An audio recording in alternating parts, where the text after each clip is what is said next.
Why is it you don't see many fat people out on the slopes? Reason that As I'm sure you probably guessed, that video is the most unoriginal take of why you don't see fat people on the slopes, basically saying they don't live an active lifestyle, so why would they be active? Meanwhile, there are plenty of other physical activities that fat people participate in every single day. I see them in my Pilates classes. I saw them on my TV screen yesterday watching football. Why is snowboarding and skiing so different? Let's talk about it. In my personal opinion, as a fat snowboarder, the number one reason you don't see more people participating in these types of sports is because they can't find the gear for it. I am 6 feet tall and about a US size 20.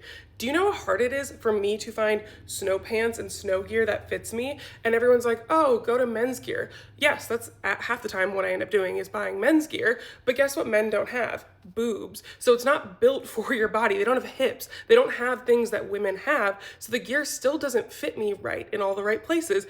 And you're spending a lot of money on this gear. Like, it's not cheap gear to buy in the first place. That is a massive barrier to entry to participate in the sport because you can't even find gear to fit you. Meanwhile, for straight size people, they can go to Nuuly and just rent gear if they're gonna go for a ski weekend and they only need it for one weekend to see if they even like the sport. They don't have to invest hundreds of dollars into this gear. We don't have that option. We have to do that. So you can't even try out the sport to see if you like it without investing hundreds of dollars. Now let's talk about the equipment. So if you want to go rent a board, they're gonna recommend you a board, but for me, the board that I need is, they have one of them. It is the LibTech Skunk Ape board. It is built for big and tall people because the normal boards aren't rated for plus size people to ride on them. So you're not going to get the same size, the same type of ride as straight size people who are riding these boards.